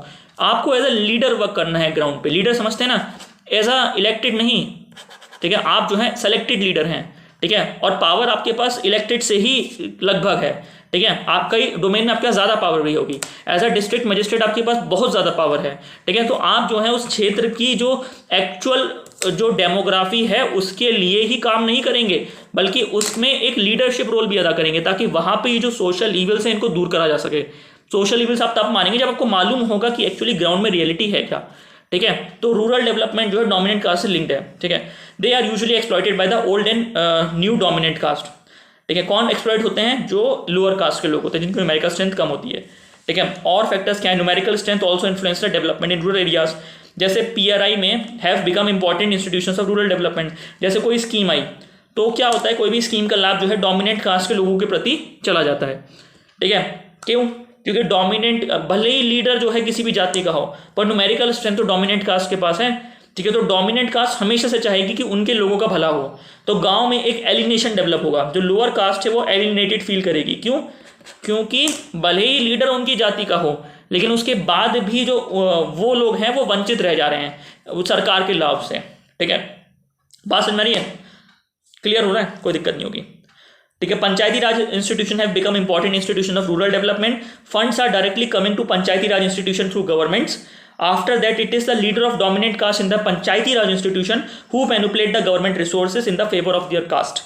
इतना क्लियर हुआ। अगर वो खुद लीडर है तो कोई दिक्कत नहीं है, अगर कोई और भी लीडर है तब भी वो ऐसा ही कर रहे हैं, क्योंकि जो कोई और लीडर बना है वो भी इन्हीं की वजह से बना है। ठीक है, in a PDS, a scheme of central government, it has been observed that due to the manipulation of dominant caste leader, several genuine beneficiaries of the lower caste people, ठीक है, were denied BPL and Antyodaya card and bail off from the dominant caste। ठीक है, तो कई बार ऐसा होता है कि जो लोअर कास्ट के अगेंस्ट जो है डिस्क्रिमिनेशन करता है जो डोमिनेंट कास्ट है। ठीक है, और उनको स्कीम जो है वो नहीं मिल पाती, उनको ज़मीनों के पट्टे नहीं मिल पाते, उनको स्कीम्स के लाभ नहीं मिल पाते, वो डिस्क्रिमिनेट होते हैं, उनके अगेंस्ट वायलेंस होता है। और वो सब जस्टिफाइड कैसे होता है? क्योंकि आप एक हिंदू समाज के पार्ट हैं। ठीक है, बात समझ में आ रही है? और हिंदू समाज में कर्म और धर्म का प्रिंसिपल चलता आ रहा है।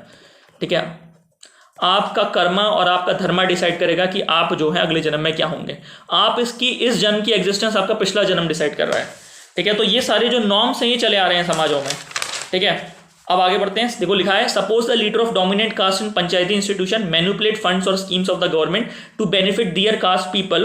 देखो जैसे if a scheme for distributing the pumping site for irrigation, Kusum pump आए, ठीक है, for the poor farmer with the condition of land less than 1 acre. एक स्कीम आई है, उसमें ये बोला गया कि आप जो है कुसुम के पंप बंटवाएंगे। कुसुम समझते हैं ना, कि सोलर पंप आप जो है बंटवाएंगे, और शर्त ये होनी चाहिए कि जो किसान है उसकी जमीन 1 एकड़ से कम होनी चाहिए। Then the leader of the dominant caste select their own caste member rather than the poor beneficiary. ठीक है, तो जो leader of the dominant caste वो कुछ मैनिपुलेट करेगा, ठीक है, और अपने ही कास्ट के लोगों को वो पंप बंटवा देगा। ठीक है, ये है दिक्कत। ठीक है, तो अगर आपको पास ये नॉलेज होगी ना, तब आप गांव में जब आप इंस्पेक्शन करने जाएंगे कि क्या एक्चुअली में जो गरीब लोग हैं गांव में उन तक आपकी मदद पहुंच रही है या नहीं पहुंच रही है। ठीक है, तो आप ये कार्य को अच्छे से कर पाएंगे, समझ पाएंगे चीज़ों को। ठीक है, तो डोमिनेंट का समझ में आया। अब हम आते हैं संस्कृताइजेशन की एक्चुअल मीनिंग में, जहां हम चल रहे थे।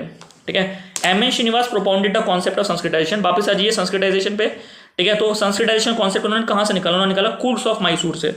कुर्स ऑफ मैसूर उनकी स्टडी है, वहां पर उन्होंने संस्कृताइजेशन का कॉन्सेप्ट निकाला। Sanskritization refers to the process through which the lower caste या फिर tribal group strives to adopt the life of the twice born upper caste. Twice born upper caste जो है अपर कास्ट की मैं बात कर रहा हूँ, in order to improve their social status. जो द्विज बॉर्न होती है, द्विज जातियां 2 बार जो जन्म लेती हैं, ठीक है, अपर कास्ट, ठीक है, in order to improve their social position in the caste hierarchy. ठीक है, तो लोअर कास्ट के लोग हैं इमिटेट करेंगे अपर कास्ट के कैरेक्टरिस्टिक्स और फीचर को, ताकि अपने आप को हायरार्की में इंप्रूव करा सकें। ठीक है, जैसे नेग्रिटो ब्लैक हैं, वो वाइट लोगों की तरह रहने की कोशिश करेंगे। ठीक है, क्यों कोशिश कर रहे हैं? क्योंकि इक्वेलिटी उनको दिख रही है कि हम जो वो लोग हमारी तरह नहीं रहेंगे, हम कोशिश करके उनकी तरह हो जाते हैं ताकि हम जो है इक्वल हो जाएं। ठीक है, अब उनके अंदर भावना ये है कि हम अनइक्वल हैं, हमको इक्वल बनना है, और हमको इक्वल बनना है तो हम उनको तो नीचे कर नहीं सकते, बेटर ये रहेगा कि हम इक्वल हो जाएं। ठीक है, तो ये एक संस्कृताइजेशन का क्वेश्चन है, वो कॉन्सेप्ट है। तो SC ST क्या करेगा? ब्राह्मण या क्षत्रिय की तरह रहने की कोशिश करेगा, अपने नाम के पीछे सिंह लगाएगा, अपने नाम के पीछे चतुर्वेदी लगाएगा, द्विवेदी लगाएगा। ठीक है, बात समझ में आ रही है? जो नीचे की जातियां हैं वो ब्राह्मण बनने के लिए रुद्राक्षी माला पहनेंगी, प्योर वे ऑफ लाइफ जीने की कोशिश करेंगे, गंगा में स्नान करेंगे, पूजा पाठ करेंगे। ठीक है, तो क्या है ये है संस्कृताइजेशन। लोअर कास्ट जो है किस तरीके से अपर कास्ट में इमिटेट करती है, या फिर लोअर कास्ट किस तरह से डोमिनेंट कास्ट में इमिटेट करती है, दिस इज संस्कृताइजेशन। ठीक है, अब आगे है lower caste after economic improvement. याद रखना, try to Sanskritise their way of life. सबसे पहली जो इंपॉर्टेंट कंडीशन है कि जो लोअर कास्ट है वो संस्कृताइज तब कर पाएगी जब उसका पैसा होगा। तो सबसे पहले तो वो पैसा कमाएंगे। ठीक है, अब आप कई बार ऐसा देखेंगे, कई जातियां ऐसी हैं लोअर कास्ट की, उन्होंने पैसा कमाया, उसके बाद भी उनकी सोशल मोबिलिटी को एक्सेप्ट नहीं किया गया। क्यों? क्योंकि वो जिस कार्य से जुड़े हुए थे वो उस कार्य को ही घृणा से देखा गया। जैसे चमड़ा उतारना एक बहुत ही गंदा कार्य के रूप में देखा जाने लगा। ठीक है, नालों की सफाई करना, गटर में उतरना बहुत गंदी तरीके से देखा जाने लगा। भले इन लोगों के हाथों में पैसा आया, लेकिन उसके बाद भी ये लोग जो है अपनी हायरार्की में अपने आप को इम्प्रूव नहीं कर पाए, या फिर वो जो हैं अपर कास्ट के को प्रॉपरली इमिटेट नहीं कर पाए, या फिर सोशली मोबाइल नहीं हो पाए। ठीक है, भले इकोनॉमिकली दे वर प्रॉस्परस। ठीक है, देखो चमड़े का काम हर कोई तो करेगा नहीं। ठीक है, तो जो लोग जुड़े होंगे, जिस जाति के लोग, वही करेंगे। जब एक ही जाति का व्यक्ति चमड़े का काम कर रहा है तो मोनोपोली आ गई ना, आ गई। तो आगरा में जो चमड़े का काम है चमार्स के द्वारा, ठीक है, अब वहाँ पे मोनोपोली है, तो उसके बाद उनके पास पैसा आया। जब उनके पास पैसा, इकोनॉमिक प्रॉस्पेरिटी, तो उन्होंने कोशिश करी कि हम जो है इमिटेट करते हैं। पर जब ये इमिटेट करने का प्रोसेस स्टार्ट हुआ तो रेजिस्टेंस मिला उन्हें अपर कास्ट से कि तुम जो है कितने भी अमीर हो जाओ, कितना भी पढ़ लिख लो, पर हमारी बराबरी नहीं कर सकते। ठीक है, बात समझ में आ रही है? तो यही इशू है, इसको आपको समझना होगा।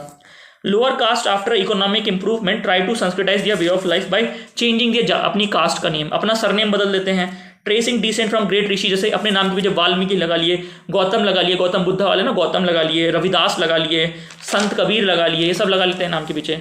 अवॉइडिंग ईटिंग मीट नहीं खा रहे हैं, मच्छी नहीं खा रहे हैं, दारू नहीं पी रहे हैं, एकदम प्योर संस्कृतिक वे ऑफ लाइफ जी रहे हैं। ये है संस्कृताइजेशन। अब किस किस ने किया और क्या क्या बन गए? जैसे नोनिया है सेनापुर के, उत्तर प्रदेश में आता है, ये ठाकुर बन गए। कुंभी है गुजरात के, ये पाटीदार बन गए। तो कुंभी एक लोअर कास्ट थी, वो इमिटेट कर करके पाटीदार बन गए। तो पाटीदार बनने के बाद वो ये बोलते हैं कि हम तो भाई कुंभी थे, ठीक है, हमको तो भाई लोअर कास्ट की तरह ट्रीट करो और हमको रिजर्वेशन दो। ठीक है, सागर ढंगर हैं पूना के, वो सागर राजपूत बन गए। ठीक है, तो आफ्टर इकोनॉमिक इंप्रूवमेंट, यार इकोनॉमिक इंप्रूवमेंट आने के बाद they Sanskritise their way of life and became Thakur, Patidar, Sagar Rajput respectively. Several tribes, for example Satavahanas, ancient India में जो सतवानास ट्राइब है वो ब्राह्मणाइज्ड हुई और वो ब्राह्मीज बन गई। ठीक है, चेरो, थारू, भूमिज, इन्होंने क्या किया? अपने आप ही संस्कृताइज किया। ठीक है, कुछ ट्राइबल्स हैं, याद रखना कौन कौन से ट्राइबल्स हैं? सतवाहनास है, चेरू है, थारू है, भूमिज है, इन्होंने अपने आप को संस्कृताइज किया। ठीक है, और became a part of Hindu society. Improvement in economic condition is a pre condition for Sanskritisation. इस बात को याद रखना कि अपनी इकोनॉमिक कंडीशन को सुधारना एक प्री कंडीशन है संस्कृताइजेशन में। S C. Dube in the study of Mala and Madiga in Andhra Pradesh, the two lower caste group found that the Mala Sanskritise their way of life without economic improvement, but Madiga did not consider them superior to themselves. ठीक है, economic prosperity होने के बावजूद भी लोग संस्कृताइज करते हैं और कई बार ये संस्कृताइजेशन जो है सोशली एक्सेप्टेबल नहीं होता है। आप संस्कृताइज करें पर उसको एक्सेप्टेंस भी तो मिले। कई बार एक्सेप्टेंस मिलता है, ठीक है, तब तो इक्वलिटी आती है, पर कई बार रेजिस्टेंस मिलता है, ठीक है, तो क्लैशेस होते हैं। बात समझ में आ रही है? अब जो मैं बात कर रहा था कि राजपूत की जैसे सपोज करो कि कोई शेड्यूल्ड कास्ट है, उसने बहुत पैसा कमा लिया, ठीक है, अब जो है पैसा कमाने के बाद उसने कोशिश करी कि मैं जो है राजपूतों की तरह शादी करूंगा। ठीक है, पर राजपूत के जो लोग हैं वो क्लैश हुआ उनका कि आप जो है इस तरह से शादी नहीं कर सकते हो। मतलब किस तरीके से? आप जो है राजपूतों की तरह बारात नहीं निकाल सकते हमारे मोहल्ले से, हमको बुरा फील होगा। ठीक है, इससे लॉ एंड ऑर्डर सिचुएशन बिगड़ सकती है, या फिर इससे जो है वॉयलेंस हो सकता है। तो ये सब क्या है? यही तो है कि सोशल मोबिलिटी को रेजिस्ट करना। ठीक है, तो आप देखते हो ना केस, अखबारों में पढ़ते होगे। ठीक है, बात समझ आ रही है? मारपीट हो जाती है लोगों में जाति के नाम पर। ठीक है, इंप्रूवमेंट इन इकोनॉमिक कंडीशन, ये भी हो गया हमारे पास। ठीक है, सोशल चेंज क्या है? Social change refers to the change in the social relationship. Sanskritization explains the social change before Sanskritization relationship between Nonia and upper caste Thakur of Senapur was that of subordinate. The upper caste Thakur dominates over the Nonia. Nonia पहले यहाँ था, upper caste Thakur यहाँ थे। नोनिया ने पहले economically जो है empowered हुआ, उसके बाद संस्कृताइज करके ठाकुर के नजदीक में बैठा। फिर ठाकुर ने सोशली एक्सेप्ट करते हुए अपने नोनिया को, अपने साथ के जो पोजीशंस हैं इनको इसने एक्सेप्ट कर लिया। तो नोनिया जो है अब ठाकुर का ही पार्ट बन गया है। ठीक है, बात समझ में आ रही है? तो नोनिया ठाकुर हो गए हैं। Social change refers to the change in the social relationship. Sanskritization explains the social change. Before Sanskritization, relationship between Noniya and upper caste Thakur of Senapur was that of subordination. Thakur ऊपर, Noniya नीचे.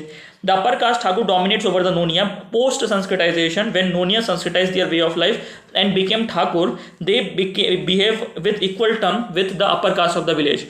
ठीक है, तो यहाँ पे क्या है? उसने संस्कृताइज भी किया और उसके बाद इसके संस्कृताइजेशन को जो ठाकुर हैं लोकल रीजन के, उन्होंने एक्सेप्ट भी किया। ठीक है, in some cases attempt of the lower caste to Sanskritise their way of life was opposed by the upper caste. In that case conflict between lower and upper caste occurs and this conflicting situation is an example of the social change, जो मैं बात कर रहा था।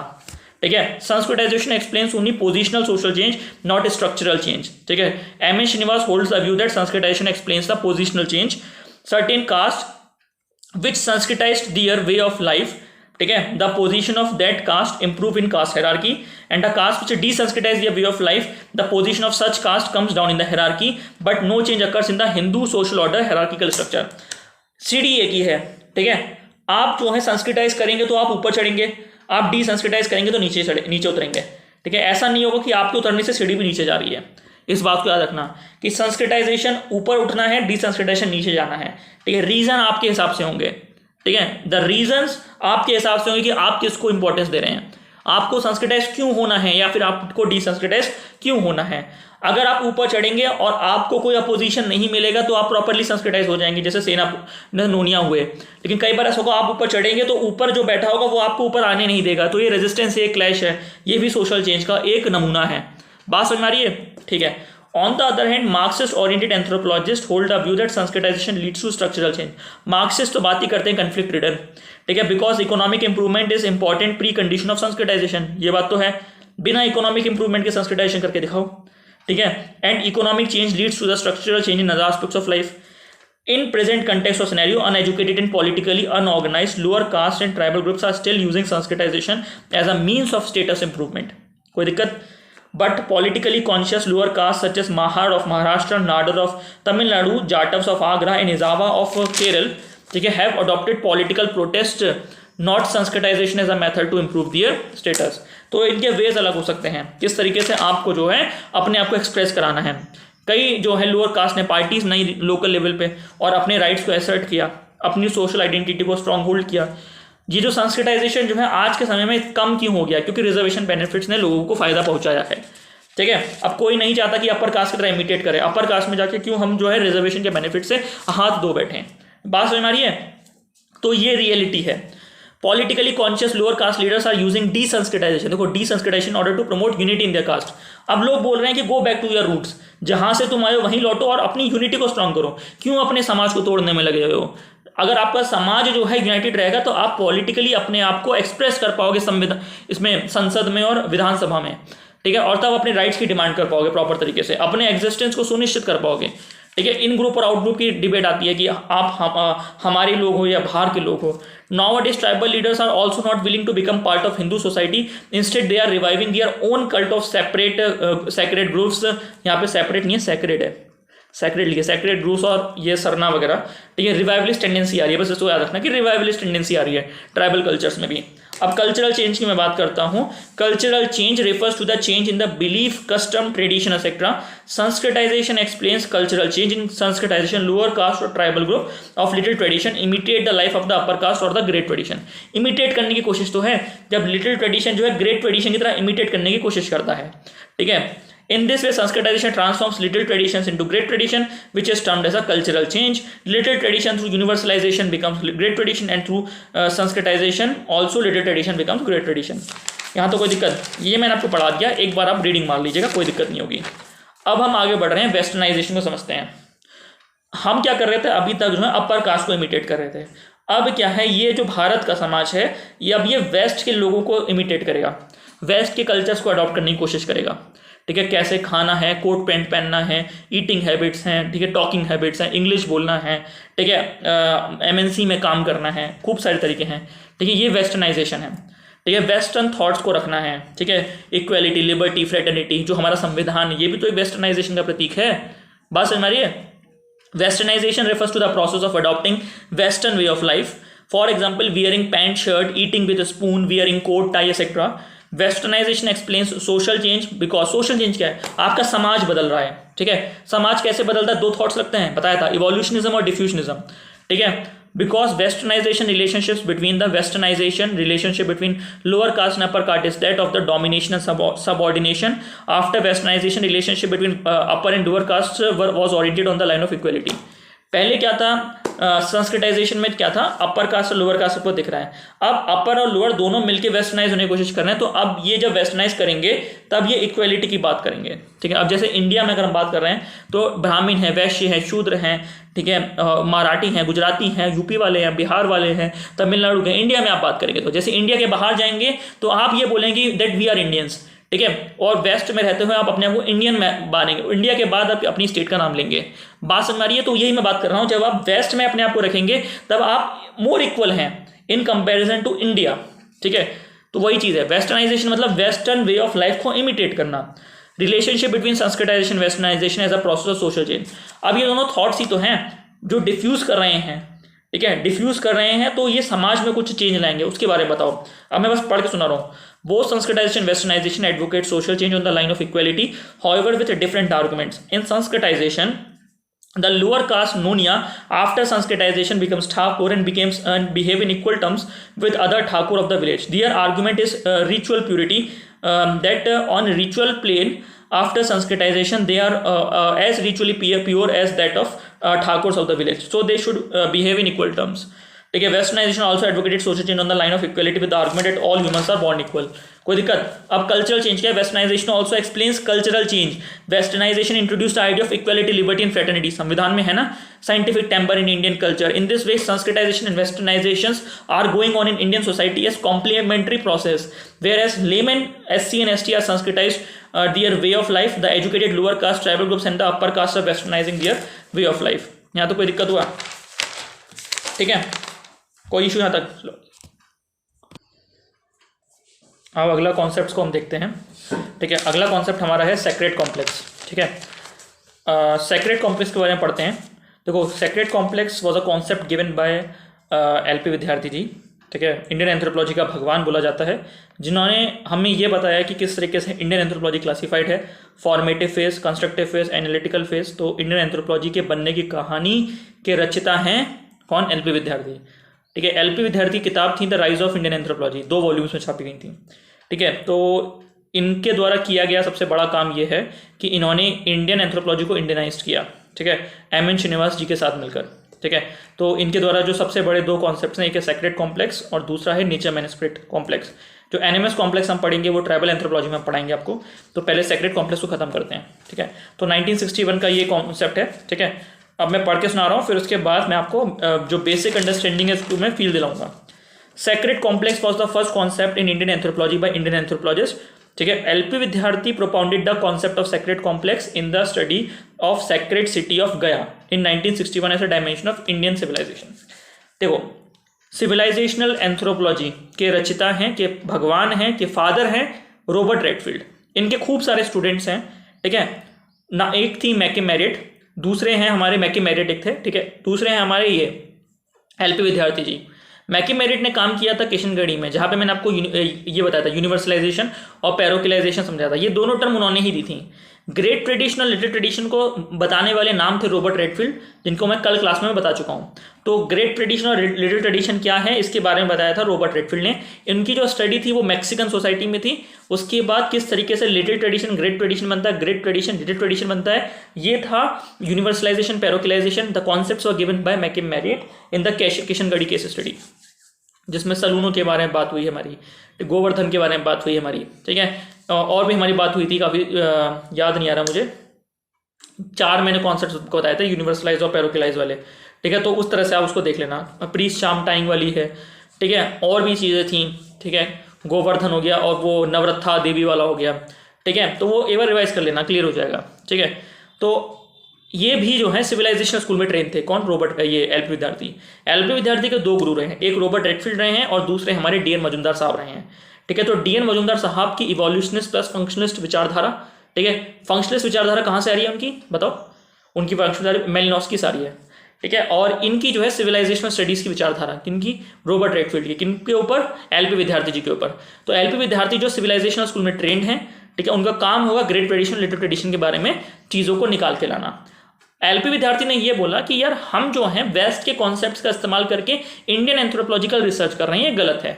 हमको अपनी local needs के हिसाब से इनोवेट करना है एंथ्रोपोलॉजी में, और कुछ ऐसे कॉन्सेप्ट्स बनाना है जो हमारी ज्योग्राफी और हमारी डेमोग्राफी को सूट करे। ठीक है, हम उन कल्चरल इंटरेक्शंस को इस तरह से दिखाएंगे कि जो हमारी लोकल हिस्ट्री है, जो हमारी इंडिया की ज्योग्राफी है, जो भारत के लोग हैं, भारत की जो सोसाइटीज़ हैं, उनको सूट करे। ठीक है, तो इंडियनाइजेशन ऑफ इंडियन एंथ्रोपोलॉजी में जो कदम है LP विद्यार्थी का है। अब हम पढ़ रहे हैं। According to LP Vidyarthi, sacred complex refers to interaction and interdependence among sacred geography, sacred performance and sacred specialist. देखो, आपसे कई बार बोला जाता है कि मुंडन कराने के लिए बच्चे का आप यहाँ जाइए, गंगा घाट पे जाइए। ठीक है, गया जाइए, हरिद्वार जाइए, इलाहाबाद जाइए, बनारस के घाट जाइए। तो कुछ जो हैं ये कुछ लोकल रीजन्स हैं। ठीक है, जो हिंदू फिलॉसफी में अपने आप को एक्सप्रेस ज़्यादा करते हैं। ठीक है। तो इस रीजन्स को हम सेक्रेड ज्योग्राफी बोलते हैं, क्योंकि इन लोकेशन से कुछ सेक्रेडनेस जुड़ी हुई है। जब हम वहां पे जाते हैं और कुछ प्रक्रिया करते हैं, पूजा पाठ करते हैं, जिसको सेक्रेड परफॉर्मेंस बोलते हैं, ठीक है, और जिन सेक्रेड परफॉर्मेंस को कराने वाले सेक्रेड स्पेशलिस्ट होते हैं, तब आपके मन में एक साइकोलॉजिकल सेटिस्फेक्शन और एक इस तरह की मनोवृत्ति बनती है कि आपको अच्छा फील होता है कि that you have done your work, ठीक है, और ऐसा करने से अब आपका आगे का जीवन मंगलमय होगा। ठीक है, अब ये जो फीलिंग है, ठीक है, इसी की वैल्यू है, क्योंकि यही वैल्यू तो कल्चर है जो समाज ने बनाया है, समाज के लोगों के लिए, जो समाज के लोग आसानी से अपना जीवन जी सकें। ठीक है, तो अब जो सेक्रेड कॉम्प्लेक्स है, इन्हीं चीजों का इंटरेक्शन है, sacred geography, sacred performance, sacred specialist. इतना समझ में आया? ठीक है, अब क्या होता है कि जो लोग हैं वो कहाँ से आते हैं, वो लिटिल ट्रेडिशन से आते हैं। ठीक है, लिटिल ट्रेडिशन से अपनी चीजें लेके आते हैं। ठीक है, और वो आते कहाँ हैं, वो इस सेक्रेड ज्योग्राफी में आते हैं जहां पे ग्रेट ट्रेडिशन डोमिनेट करता है। तो आप ये देखेंगे कि लोग आ रहे हैं लिटिल ट्रेडिशन के ग्रेट ट्रेडिशन में, तो little tradition great tradition interact करता है यहाँ पे, और फिर जब ये लोग वापस जाते हैं तो ग्रेट ट्रेडिशन की काफी सारी चीजें लेके चले जाते हैं। ठीक है, और उन ग्रेट ट्रेडिशन की चीजों को अपनी जगह, अपनी लोकल लोकेशन में जाके अडॉप्ट करते हैं। जैसे आप कई बार देखेंगे जो ट्राइबल गांव हैं, वहां पे आपको ये देखने को मिल जाएगा कि लोग जो हैं अपने इष्ट देवता के साथ शेरा वाली माता की पूजा कर रहे हैं। ठीक है, वो तिलक लगा रहे हैं, ठीक है, वो माला जप रहे हैं, ठीक है, या फिर वो अगरबत्ती लगा रहे हैं। तो ये अगरबत्ती लगाना, ये सब चीजें उनके पहले समाज में नहीं थी। ये कहाँ से आई? ये ग्रेट ट्रेडिशन से आई हैं। ठीक है, इतना समझ में आ रहा है? ठीक है, अब हम समझ में आ रहा है। तो सेक्रेड कॉम्प्लेक्स क्या है? जो sacred geography, sacred performance, sacred specialist, GPS याद रखना। G बोले तो ज्योग्राफी, P बोले तो परफॉर्मेंस, S बोले तो स्पेशलिस्ट, इनके इंटरेक्शन से आता है। क्लियर हो गया? अब सुनो, sacred geography refers to places and object related to super natural, भगवान से एसोसिएटेड है। गंगा मैया, यमुना मैया, ठीक है, इस तरह की चीजें। भगवान श्री राम जी यहाँ पे आए थे, इस तरह की स्टोरीज। ठीक है, भगवान श्री राम जी और भगवान सीता माता यहाँ आई थी। ठीक है, किसी भगवान ने यहाँ पे अपना क्या बोलते हैं कुछ होता है, मतलब कोई ट्रेडिशन किया है या फिर कोई प्रैक्टिस यहाँ पे करी है, रिचुअल यहाँ पे किया है, रिचुअल बोलते हैं, सॉरी। ठीक है, तो इस तरह की सुपर नेचुरल चीजें जुड़ी हुई हैं, तो वो सेक्रेड ज्योग्राफी है। सेक्रेड स्पेशलिस्ट क्या है? कुछ लोग हैं जो एक कार्य को करवा रहे हैं, कुछ पूजा पाठ करवा रहे हैं, तो कुछ वो स्पेशलिस्ट हैं। Sacred specialist refers to the priest who officiate over these rituals. फिर है सेक्रेड परफॉर्मेंस। सेक्रेड परफॉर्मेंस क्या? Refers to these prayers and offsprings made to the supernatural. Supernatural को जो ऑफस्प्रिंग की जाएंगी, प्रेयर्स करी जाएंगी, ये चीजें हैं। ठीक है, LP विद्यार्थी propounded the concept of sacred complex of pilgrimage center Gaya as a dimension of Indian civilization. Here, people of rural areas, little tradition from different parts of India come at pilgrimage place at Gaya in the month of Badho. बाधो गए सावन के महीने में आते हैं, जुलाई अगस्त सितंबर, to offer पिंडदान करने to the ancestor, अपने ancestor को पिंडदान करने के लिए। क्यों? Psychological satisfaction. तो याद करो अपने कल्चर को क्यों इंपॉर्टेंट है। Culture satisfies the bio psychological need of an individual. यहाँ पे फंक्शनलिज्म ऑफ कल्चर लग रहा है। ठीक है, to offer pinddaan to the ancestor. Here the priest specialist of great tradition help them to offer pinddaan to the ancestor and to worship local, regional and universal deities. ठीक है, अब आगे बढ़ते हैं। The panda priest at Gaya also apprised them importance of pinddaan in Gaya. They also told the story of Lord Ram and Sita who came at Gaya to offer pinddaan to father Dasharath Vishnupad eight गया। ठीक है, तो ये स्टोरीज बताते हैं, भगवान के बारे में बताते हैं। तो ग्रेट ट्रेडिशन की खूब सारी स्टोरीज जो हैं, ये जो है लिटिल ट्रेडिशन के लोग अपने साथ लेके जाते हैं, अपने दिमाग में रखे ले जाते हैं। फिर उनके लिए भगवान राम की भी इंपॉर्टेंस होती है। बात समझ में आ रही है? तो किस तरीके से जो लिटिल ट्रेडिशन और ग्रेट ट्रेडिशन इंटरेक्ट करता है इस तरह के कॉम्प्लेक्सेस में। ठीक है, अब आपसे बोला जाता है कि आपकी इच्छा पूरी तब होगी जब आप जो हैं वैष्णो देवी माता के मंदिर जाएंगे। तो वैष्णो देवी माता का जो मंदिर है वो एक तरह का सेक्रेड कॉम्प्लेक्स है। ठीक है, बात समझ में आ रही है? तो इस तरह से आप डील करने की कोशिश करिए। तो आप किसी छोटे से गांव से उठ के इतने बड़े ग्रेट ट्रेडिशन में जाके पूजा पाठ करके वापस लौट रहे हैं, तो ये इंटरेक्शन है लिटिल ट्रेडिशन और ग्रेट ट्रेडिशन का। ठीक है, क्लियर हो गया? इन this way little tradition great tradition interact with each other.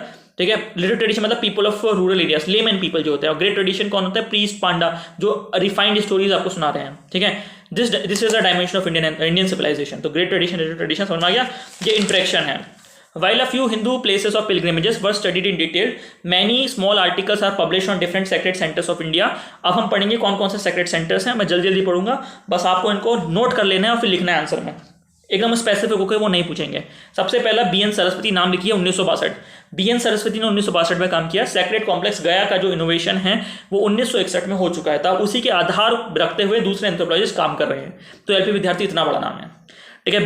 BN Saraswati 1962 publish an article on the holy circuit of Nimsar where he dealt with the pilgrimage and the network of relationship between the pilgrimages, the ritual specialist and the peasant villages located on the parikrama root.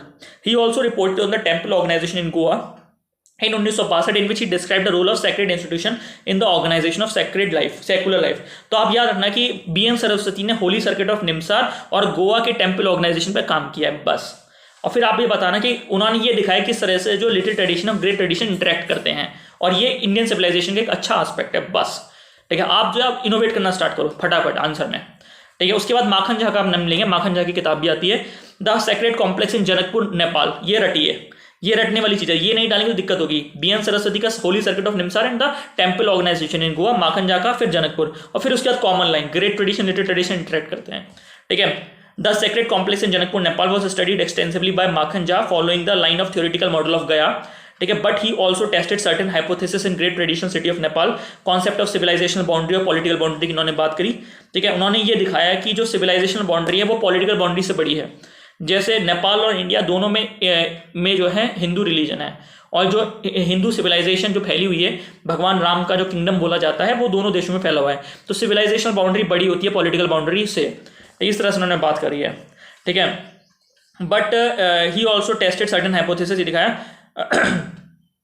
ठीक है। Concept of civilisation boundary and political boundary raised by Robert Redfield, Milton Singer and LP Vidyarthi and others in the study of Indian civilisation others among other things. They जहां argued that concept of sacred complex has greater applicability and universality.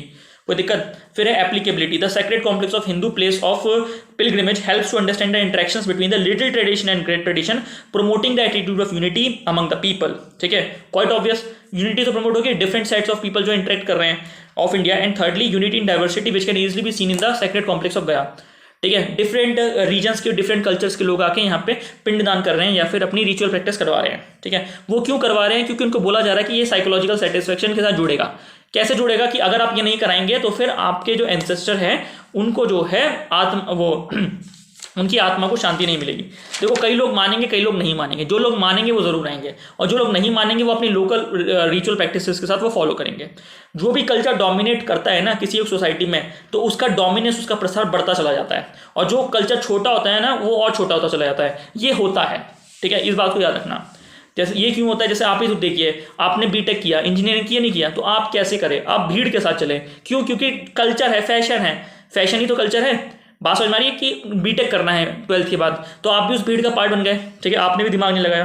बात समझ मारिए। तो यही है, अगर कोई culture जो है डोमिनेट कर रहा होता है ना, तो लोग उसका पार्ट बनते हैं, फिर वो कल्चर बड़ा होता चला जाता है, और जो छोटा कल्चर होता है वो सप्रेस होता चला जाता है, ठीक है। अब पहले लोग आर्ट ज़्यादा करते थे, आर्ट कॉमर्स, अब जो है लोग जो है कम कर रहे हैं, लोग ज़्यादा क्या कर रहे हैं? इंजीनियरिंग कर रहे हैं, ठीक है। ये है, इस तरह से समझिए। Makhan Jha he also supported the hypothesis of Milton Singer that in primary civilisation the cultural continuity with the past is so interlinked that even the acceptance of modernizing and progress ideology does not result in linear form of socio-culture change but result in the traditionalizing of apparently modern innovations। कुछ नहीं, मतलब कि जो primary civilisation के लोग हैं, मतलब जो लिटिल ट्रेडिशन के लोग हैं, वो किस तरीके से अपने लोकल इनोवेशन से कुछ चीज़ों को निकालते हैं, उसके बाद उनकी जो इनोवेशन है उस हद तक नहीं होती है वो, और जो दूसरे ट्रेडिशंस के लोग भी हैं, जो अपर ट्रेडिशंस के ग्रेटर ट्रेडिशन लोग हैं, उनको चीज़ों को भी अपने में एडमिक्स करते हैं और इनोवेट करने की कोशिश करते हैं।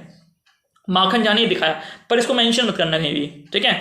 लाइन समझ में आए तो ठीक है, वरना छोड़ो, क्योंकि इससे ज़्यादा क्वेश्चन बनने वाला नहीं है। सेक्रेड कॉम्प्लेक्स सीधे आएगा तो आपको सीधे मारना है, ठीक है, उसके बाद बस इनको मेंशन करना है। However, the most significant theoretical findings of Janakpur कहाँ पे किसने काम किया? माखन झा ने काम किया है। Sacred complex is that the boundary of a nation is always not the boundary of the civilization, जो मैं बात कर चुका हूँ। Though Janakpur is in Nepal with its own political system and sense of nationalism, it has common cultural elements with Indian civilization. In other words, civilization of India extended beyond its political boundary covering Nepal, ठीक है। After studying Janakpur इन नेपाल, जहाँ studied the sacred complex of Ratanpur 1973। तो जनकपुर और रतनपुर माखन झा ने काम किया। सरस्वती में BN Saraswati ने निमसार पे काम किया और गोवा के टेम्पल्स पे काम किया, ठीक है। तो रतनपुर जो छत्तीसगढ़ में 1973 में काम किया, which was ancient Hindu kingdom of Mahakoshal in Chhattisgarh, in the middle in Mahakoshal in Chhattisgarh, in the middle of the tribal population and the dimension of Indian civilization. It was found in the study of Ratanpur kingdom that various types of sacred centers belonging to different sects and represented such as Shakta, Shaivites, Vaishnavites, Kabir Panth, etc. And this shows that ancient and medieval Hindu kingdoms have been a center where different religions and faith got the royal patronage and flourished together. अब इन्होंने ये दिखाया कि जो kingdom है वहाँ पे जो है खूब सारे जो सेक्ट्स हैं उनको पैट्रोनेज मिला, जो राजा हैं उन्होंने जो है पैट्रोनेज दिया। उसके बाद ये ग्रेट ट्रेडिशंस के सेंटर्स बने इस राज्य में, जहाँ पे लिटिल ट्रेडिशंस के लोग आते थे और अपनी रिचुअल प्रैक्टिसेस को करवाते थे। ठीक है, मन में साइकोलॉजिकल सेटिस्फैक्शन था और little tradition great tradition interact करता था। बात समझ में आ रही है? और इसी इंटरेक्शन से इनोवेशंस होते थे, कल्चरल इनोवेशंस जो बोलते हैं। तो हमने रतनपुर की बात करी, हमने जनकपुर की बात करी। ठीक है, and this shows that ancient and medieval Hindu kingdom has been a center where different religion and faith got royal patronage and flourished together. They thought that Ratanpur sacred complex also supported contention that there is a synthesis and systematization of various Indian religious faiths beliefs at one place, and this coexistence and cooperation of various traditions are unique characteristics of Indian civilization. ठीक है, अब आपको करना क्या है, sacred complex के बारे में बेसिक अंडरस्टैंडिंग आपके पास है। ठीक है, और फिर किसने किया, कब किया, कौन सा साल है, एसपीजी का कॉन्सेप्ट मारोगे, ग्रेट ट्रेडिशन इंटरेक्ट कर रहा है। फिर आप सेक्रेड जोग्राफी परफॉर्मेंस और स्पेशलिस्ट के बारे में इंडिविजुअली समझाएंगे। उसके बाद आप बताएंगे केवल एलपी विद्यार्थी ने काम नहीं किया, एलपी विद्यार्थी की स्टडी को बेस मानते हुए बीएन सरस्वती ने होली सर्किट ऑफ निमसार की बात करी। ठीक है, उसके बाद उन्होंने दिखाना आपकी टेम्पल ऑर्गेनाइजेशन की बात करी गोवा में। फिर माखन झा का बताना जिन्होंने रतनपुर और किस में काम किया, जनकपुर में काम किया है। ठीक है, फिर एंड में आप दिखाना कि ये जो है यूनिक फीचर इंडियन सिविलाइजेशन का, जो great tradition little tradition interact करते हैं। ठीक है, बात समझ में आ रही है? किस तरह से कई सारी चीज़ें लिटिल ट्रेडिशन ग्रेट ट्रेडिशन का पार्ट बनती हैं, किस तरह से ग्रेट ट्रेडिशन कई सारी चीज़ें लिटिल ट्रेडिशन में जाती हैं, वहाँ पे कल्चरली इनोवेट होकर वहाँ के लोकल एनवायरनमेंट में बस जाती हैं। ठीक है, अब इससे क्या होता है, इस सब से ट्राइबल मोड ऑफ मैं बताऊंगा, Hindu mode of tribal absorption होता है। जो हमारा कॉन्सेप्ट है किसका कॉन्सेप्ट है, ये एनके बोस का, निर्मल कुमार बोस का, कि आप जो है ग्रेट ट्रेडिशन की बहुत सारी चीज़ें जो हैं ट्राइबल लोग हैं या जो लोअर कास्ट के लोग हैं या फिर दूसरे वर्गों के लोग अपने साथ लेके चले जाते हैं। उसके बाद उनकी जो मान्यताएं हैं अपने इष्ट देवता के साथ साथ जो हमारे जो हिंदू के मेन गॉड्स हैं उनमें भी स्टार्ट हो जाती है, होनी स्टार्ट हो जाती है। तो ये सब चीज़ें हम पढ़ेंगे। ठीक है, तो बस इतना सेक्रेड कॉम्प्लेक्स से बहुत हो गया, तो यहाँ हम खत्म करते हैं।